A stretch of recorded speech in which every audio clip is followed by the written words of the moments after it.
We are proud to kick off Secure America's Workforce Campaign 2025. Look, we all saw the president's State of the Union address last night, and the president had said that our border is secure. 1 year ago, we had 180,000 border encounters. Today, we have under 6,000 encounters. That is a 94% drop in less than 1 month. Securing the border, check. And we congratulate and we thank President Trump for delivering on this key promise. Now, Congress and the president must deliver on the second half of that promise, which is lowering inflation for everyday Americans by securing America's workforce. Lower grocery bills, housing, healthcare that's hammering the pocketbooks of everyday Americans. Secure America's Workforce is a partnership between ABIC's 1,700 employers, Comité 100's nearly 200 most influential Hispanic and Latino entrepreneurs. You'll hear shortly from our co-chairs, Massey and Sam, and the U.S. Hispanic Chamber's more than 4 million Hispanic entrepreneurs across the country. And you will hear shortly from their CEO, Ramiro, and the Latino Donor Collaborative, Ana Valdez will speak to their key and incredible data showing the economic contribution. Securing America's workforce means that long-term residents, our dreamers, our farm workers, our essential workers are able to work and pay taxes and come out of the shadows legally. Many of them have been here for decades. It means that employers need access for stable and reliable pipeline of talent across sectors to make our country competitive globally. And you will hear shortly from our chairman, Senator Bob Worsley, and Andy Johnson, who is an important ally from Michigan with the Michigan Chamber. Protecting America's workforce also means protecting America's workers and consumers, lowering inflation, raise wages, and increasing 401ks for everyday Americans. So at the end of this month, ABIC and our partners is proud to come to Washington, D.C. With this message that now President Trump has successfully secured the border. We must also lower inflation and secure America's workforce for everyday Americans. I'm proud to introduce Massey Villarreal, the co-chair of Comité 100, the chairman emeritus of the Texas Association of Business, and the co-chair of President Trump's inaugural committee. Massey? Oh, Massey, you're muted.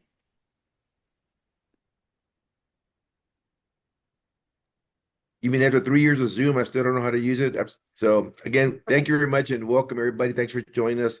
And yes, I've been blessed to chair state, local, state, national chambers. I just finished a term chairing the Texas Association of Business, where we do $271 billion with Mexico, and 1 million Texans call a job in Texas because of trade with Mexico. And we continue to figure out a way to work on immigration. I am the son of a Mexican immigrant. My dad came from Tamaulipas, and his vision and dream was to live el sueño americano, the American dream. And so I'm blessed that I am living that dream and my dad's vision for his kids and for all immigrants to come to this country. You know, when I came to ABIC, I was proud to meet a couple of DACA recipients, Enrique Sanchez and Juan Carlos Cerda, and I come to realize that they are part of the fabric of America, and that those individuals and individuals like them are the ones who make America great, as the president said. So Sam Sanchez and I have taken this task of building the Comité de 100. I'm a Republican, Sam's a Democrat. We believe this is a bipartisan issue, that this is what we need to create a better America. And we certainly need the workforce. President Trump said he would secure the border and deport the criminals. We were happy for that, but we now ask for the support for getting a pathway for essential workers and dreamers. And with that, I'd like to pass that to my co-chair, Sam Sanchez from Chicago. Nancy, thank you. It's an honor to serve with you on the Comité de CN. Rebecca, thank you for all the help you're doing. So my name is Sam Sanchez, founder of Third Coast Hospitality and Solix Renewable Energy. I am from Chicago. I sit on the board of the National Restaurant Association. I'm born in Chicago, grew up in Mexico, just 90 miles south of Laredo, Texas. So we're pretty familiar with the border and so how important it is for the border to be secured and law and order being back in place. So we congratulate the president on securing the border. But like Rebecca mentioned and ABIC, that we need to secure the workforce. I chaired the Illinois Restaurant Association for 2 years, 1 year during pandemic, year post-pandemic. After the restaurants were allowed to open, we couldn't find the workforce to come in, but we realized how many people were not able to collect unemployment due to documentation. And that's how these numbers came to provision and how many people work in our industry. Over 64% of the hospitality industry are foreign employees. For over 100 years, it's been like that, from the Italians to the Irish to the Greeks, and now the Hispanics and the Latinos and the Mexicans. We've all been part of the building this country. President Trump and Meet the Press mentioned it not once but twice that dreamers should be citizens and do belong in the United States. We appreciate that recognition, and we're looking forward for Congress to work together as a bipartisan. This is a bipartisan group. I'm so honored to work with Republicans, and as I said, I've been working as a Democrat in the city of Chicago for many years. Uh, we need a bipartisan bill with Democrats and Republicans to come together to be able to introduce and have our dreamers and essential workers. We saw during the pandemic that President Trump and his previous administration did issue some essential workers permit, and also rectify a wrongdoing on families of mixed status. When COVID relief was denied to spouses of American citizens that were undocumented. So we're asking for Congress to come together, and we're asking for everybody to join us here in March 25th and 26th as advocacy to work together to bring common sense, as President Trump mentioned, to the White House and bring common sense to the Congress. It's been over 38 years, 40 years as a failed immigration reform. We're asking Congress to please stick together and work together. Thank you. Thank you so much, Sam. And I just want to really want to thank members of the press. We have an excellent turnout today. If you have questions, please drop them in the chat and we'll get to questions shortly. And I'm just asking speaker to please keep their remarks brief. And I'm honored to introduce a powerhouse herself to share some powerful data, Ana Valdez, the CEO of the Latino Donor Collaborative. Thank you so much, Becca. And thanks to ABIC for doing this incredible effort. And of course, the two chairs, the co-chairs of this effort, we are so excited to be able to bring our data to this forum and to this effort. My name is Ana Valdez. I'm the president and CEO of the Latino Donor Collaborative. We are a think tank that is very, very focused on the economic contributions of Latinos specifically. But we also have numbers by immigrants total. And of course, through the course of this 15 years of the think tank being founded, we've realized that the population of immigrants is invaluable. It's the American dream that we are very used to here, right, in our beloved country. And so we are excited to bring the data because numbers don't lie. I'm going to tell you two or three numbers, but I'm more excited even to tell you that we're launching a new report that will be released in a couple of months, where we will actually be able to value how much will we be paying or how great is the price that we're paying today, let's put it that way, because we count on immigration. Immigration is the force that powers all the growth that we bring.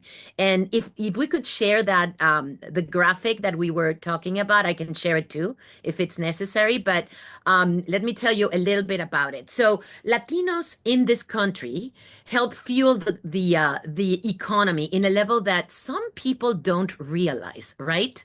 So, for example, we measure the GDP, right, that Latinos are bringing to this country. So in 2023, Latinos contributed with $3.6 trillion of the GDP. If Latinos then were a country, they would be the fifth largest economy in the world. So why would you ever question the value of this productivity, right? And let me tell you that it's not only in the fields that we know, which is traditionally agriculture, construction, retail, automotive. It's also lawyers, doctors, tech innovators, engineers. We do report, specifically this year, we're launching the second report with the Society of Latino Engineers in this country.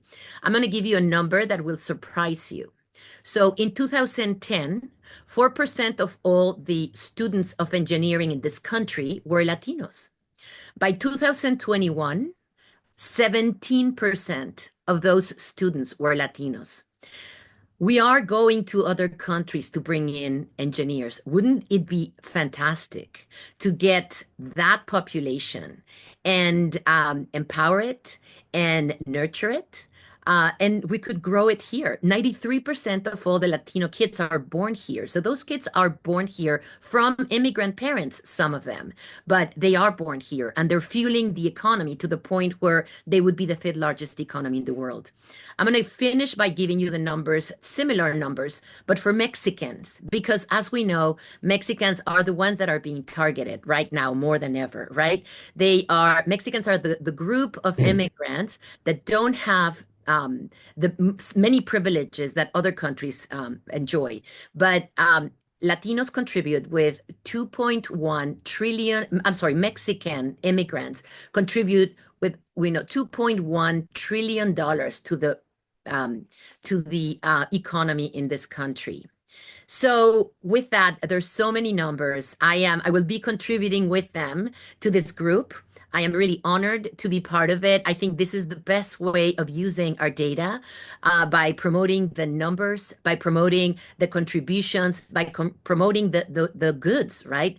That this cohort that are the immigrants in this country provide. With that, thank you so much. And again, looking forward to seeing you at the in-person press conference on the 26th.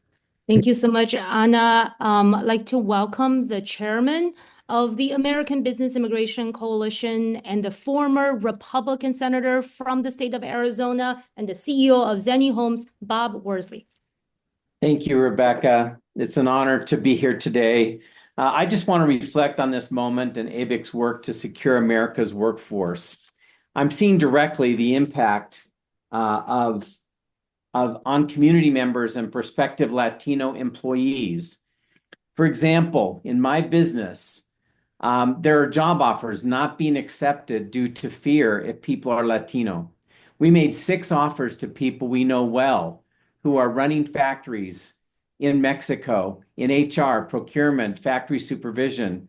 And this last month, we made offers to them. Only one accepted our offer. The others rejected our offer because of fear of working in the United States under the current, what they called hostile environment toward immigrants from Mexico. In addition, I'm very active in my church. Our church congregations in general, at least here in Utah, are seeing smaller numbers. Normally they're now leaving Hispanic congregations and going to either all white congregations or have stopped attending altogether. I have given 2 national interviews with a very sharp entrepreneur and his wife from Venezuela. They started a cleaning business over 5 years ago here in Salt Lake. They've lost their entire workforce due to ICE deportation fears and they don't want to be out and about. So they've lost all of their clients except what the 2 of them can do themselves. They pay $30 an hour for their staff. They're not underpaying people, they're paying well. They fear to even go to the grocery store so that they're having Anglo friends do the shopping for them and their employees to avoid ICE. Even in the last 24 hours, President Trump has called into question whether his 25% tariffs for Mexico and Canada are really about drug and human smuggling, or are they trying to force maquiladora factories and Canadian factories to close and set up shop in America? And where will these experienced factory staff come from if folks can't get visas to move here and perform the work they're currently doing in Canada or Mexico? If they see America as a hostile place for Latinos to come here even legally to work, why would they come? This is not sustainable. We have to look realistically at our GDP growth rates, the U.S. birth population declining, U.S. baby boomer generation retiring, and our goals for the American economy to make a solid deal that secures our border while building a sustainable workforce. Numbers don't lie, and facts need to be the basis for good immigration policy if we want to encourage new factories like mine to open in America. Thank you, Rebecca. Thank you so much, Senator Worsley. We have two more speakers left, and we have a lot of questions from press, so really appreciate you being here. Please welcome the CEO of the U.S. Hispanic Chamber of Commerce and our value partner for the Secure America's Workforce, Ramiro Cavazos. Thank you, Rebecca. Thank you. It's an honor to stand with you and support this effort. I wanted to say that, Senator, well said. Everything that you have stated, we confirm and support you. I want to thank ABIC and its board of directors for your longtime business leadership. On behalf of the United States Hispanic Chamber of Commerce, we represent more than 5 million Hispanic-owned businesses, more than 300 Hispanic chambers of commerce, and hundreds of corporations that believe that America's economy needs a solution for our challenges by not having a immigration system that is fixed. We do believe in secure borders. We have for as long as we have been here on the North American continent. We arrived 128 years before the British arrived at Plymouth Rock. So the Hispanic American experience is a deliberate result of the global economic power that the North American continent provides in the U.S. economy. Ana, you said it so well. The fifth largest economy in the world are the 65 million Latinos in this country. I may sound like I'm getting choked up, but I'm getting over a cold. But I can't wait to see you all in late March. I want to thank Sam. I want to thank Massey for their longtime stewardship of business issues. There is no more important issue, in my opinion, than fixing the laws that are broken with respect to our immigration challenges. These are economic necessities to keep growing an economy that, quite frankly, is not replicating at the level that it should. And we are not filling the jobs that are going unfilled at the skill levels that are required. So on behalf of our board of directors, our chairwoman, Jackie Puente, and chair-elect Victor Arias, we are so proud to stand with everyone that's on this call and work towards economic solutions to keep growing an economy that knows no bounds. We are not a Republican or Democratic organization. We are bipartisan.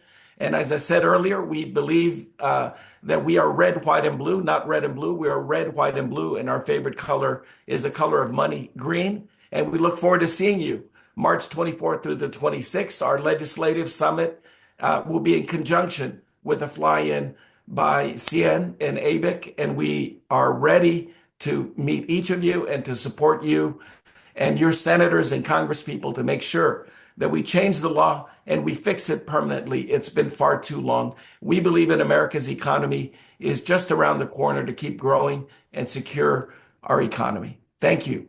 Thank you so much, Ramiro. And we saved the best for last. Andy Johnston is the CEO of the Grand Rapids Chamber from the great state of Michigan. Andy?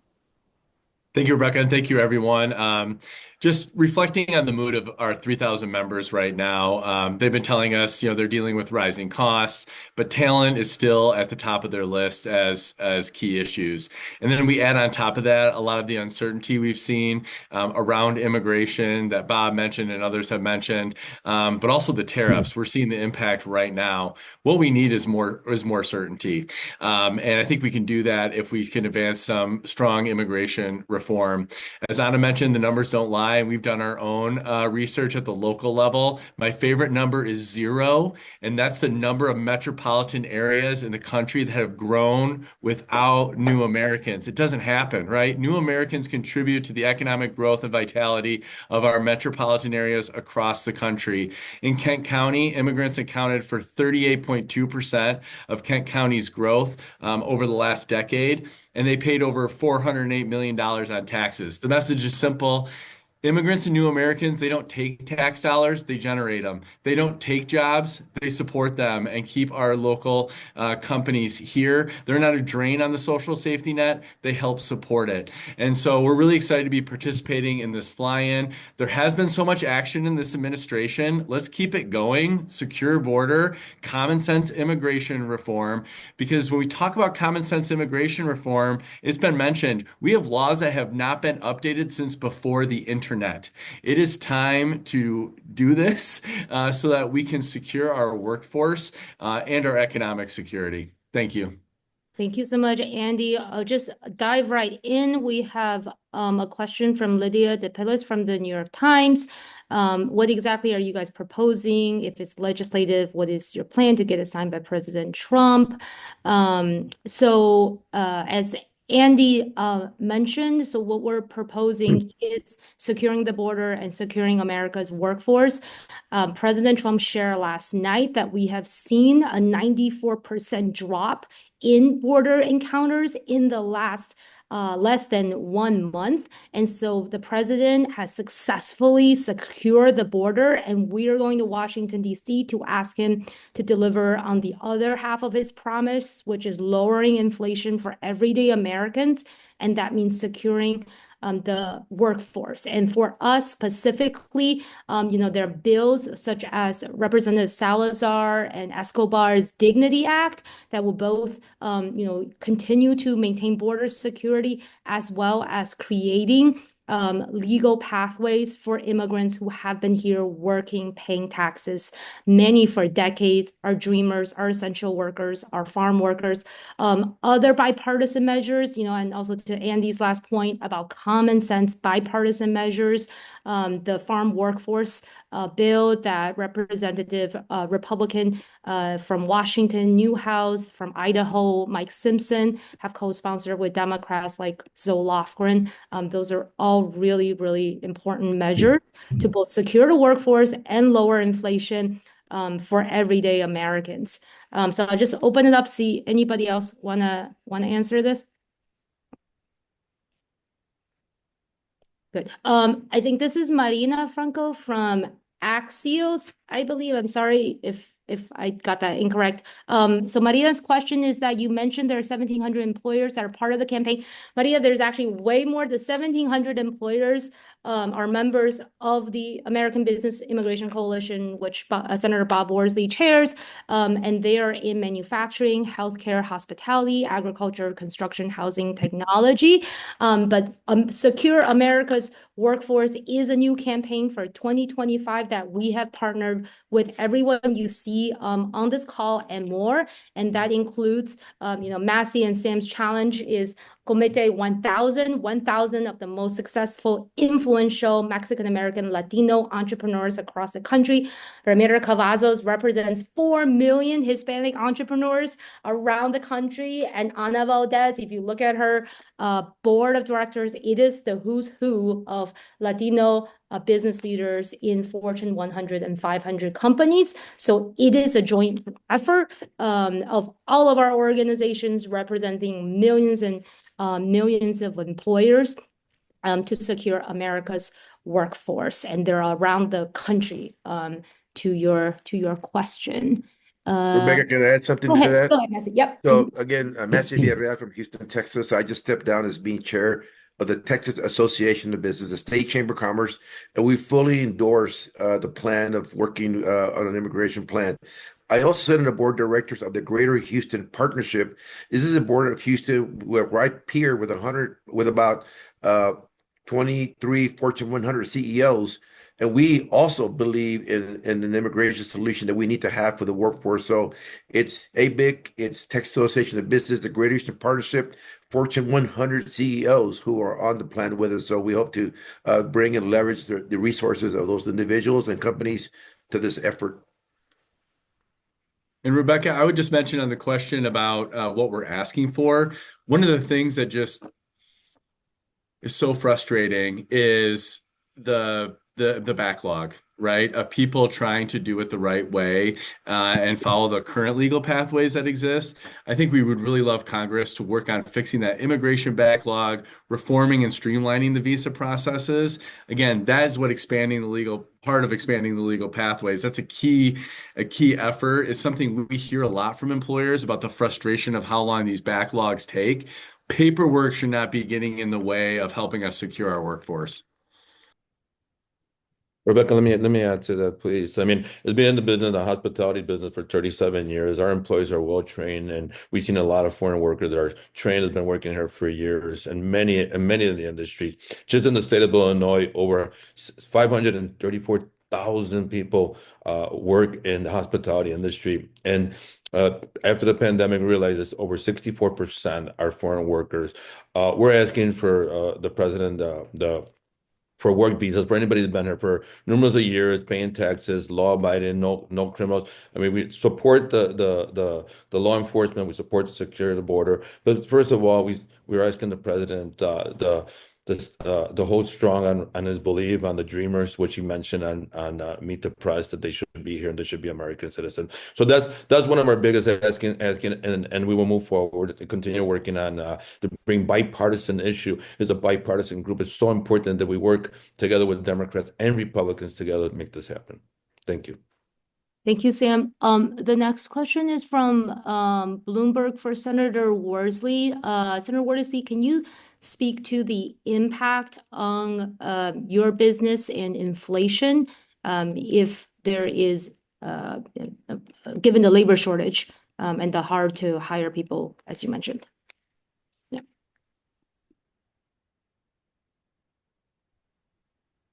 Yes, we are dealing with two things right now. One is getting workers that will come and work and have the training and experience needed to do the job. And anything that is stopping us in that regard around fear because of your nationality is counterproductive. The second thing I would say is that the tariffs are creating a huge increase overnight in materials for construction purposes that we were importing into the United States from countries who are now paying these new tariffs.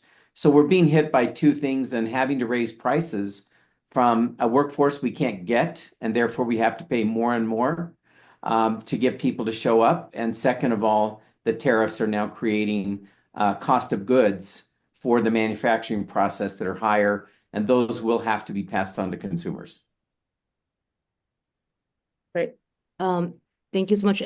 There's a question here about the Latino vote. As you know, President Trump gained significant Latino support while running on a campaign of mass deportations. Do you feel like there's any political space to get something towards legal pathways? Let me take that, Rebecca, if that okay. Hang on, before you go, I think Massey, I mean, did you want to go first and then you go after that? Go ahead, No, Massey. go ahead, Marcy. Yes, thank you. And just kind of to say that when George W. Bush announced comprehensive immigration reform, I was in the White House that announcement, and so we have tried from that time through different administrations to do this thing. Now the president campaigned on this topic, right? Security the border, deport criminals. I've talked to many members of city councils and mayors that will call in and say, "Why are you getting deported?" There's a target list that ICE is using and going through there, and unfortunately, during the deportations, I mean, I'm not a police officer, so I can't say how the deportations happen, but there's also consequential people that are associated that are being picked up. We are hopeful that this gets more refined and it gets down to the criminals, which we all agree need to be deported. Fentanyl does kill a lot of people, and it's unfortunate that some of those folks have come in, and of course we have to figure out the consumption of the drugs in the United States. But the president believes that this is the right thing to do. 53% of Latino men did vote for the president, and so he had a mandate to do some of these things that we knew. So I think we're hoping to get a message to the administration that we want to be more refined on these ICE detentions and deportations, and we'll look forward to kind of staying in the forefront to advise the administration when we possibly can. Sam? Yeah, thank you, Masi. So I want to bring the attention on the registered voters and the growing population on the voting in the United States. 53% of the growth of population in the United States is Mexicans and Latinos. And without that growth of population, the country will be in decline. In Chicago, there is a community called Little Village, which is the capital of Mexico and the Midwest. People come from all different states to come shopping and spending. We knew that the fear was going to be big, but it went from 16% registered, from 16% voting for Republican Party from the 2016 election to 37% in the last election. Why? Because we believe that we need a change. We need something to be delivered. We understand. We understand that there's a risk here, but we also need something to be delivered, and there was a need for change. President Trump is delivered messages and telegraphed some of the messages on deportation. But we also noticed that in the previous administration, his telegraph message wasn't delivered by the mass deportation, as we continue to see. We don't see mass deportation as people talk about it. We do see some innocent and people that are being deported. So we hope we correct this as fast as possible. We don't need to have a year and a half the wait for the midterm elections and political conversations on this. So we need Democrats and Republicans to act now and pass something for the dreamers and long-term workers, because the voter registration continues to grow because every year we see a new voters registration from the Latino community. Thank you. Rebecca, if I may jump in here, thank you, Messi, and thank you, Sam. Just want to reaffirm that Latinos, especially Latino vote, we are not a monolith. We are not Democratic voters, and we are not Republican voters. We are voters, period. And we vote based on issues. We vote our pocketbook. And I believe that this administration, as was said already by our co-chairs, realizes the power of the Latino voter for years to come. We've always been a party, a community that's not been driven by party, but by issues and by our pocketbook. And it's manifested itself even more so in the most recent election. And as you all know, over 1 million Latinos turn 18 every year in this country. So we will continue to bear influence on future elections, and people need to pay attention and listen to how the voters voted and realize that it's tied to the economics of our families and the costs, and then our desire to fix longstanding issues like immigration. Yeah, and just on Ramiro's point, that both border security and inflation were the major issues in the last elections. And we know that a mass deportation only approach could cost nearly $1 trillion and shrink our economy by about 5%. And by removing people who are already in the labor force, who are working productive, will drive up inflation and the cost of food and housing. And it is why we're here both, as the president said last night, border encounters are down by 94%. They're down by 94%. So we're here to both congratulate the president for successfully securing the border, and we're asking the president and Congress, we're going to be in Washington at the end of this month with 1,700 of ABIC's employers, the over 4 million Hispanic entrepreneurs represented by Ramiro and the U.S. Hispanic Chamber. We're hoping to get to 1,000 of the most influential Hispanic business leaders with Comité of 1,000, and Anna's incredible study and leadership to ask Congress and the president to secure America's workforce. And by that, we mean lowering inflation for everyday Americans and creating opportunities for Americans. And we can do this by providing a path to legal status for immigrants who have been here working, paying taxes, contributing, our dreamers, our essential workers, our farm workers. And we're inviting everyone to join us. And we want to thank you all very, very much for being with us today. And just the last housekeeping, I know there were several questions about Anna's data. We're going to send both the infographics about the Latino GDP and the Mexican American GDP. So we really, really want to thank you. And we hope to see you in Washington at the end of the month. Thank you so much. Bye-bye. Thank you.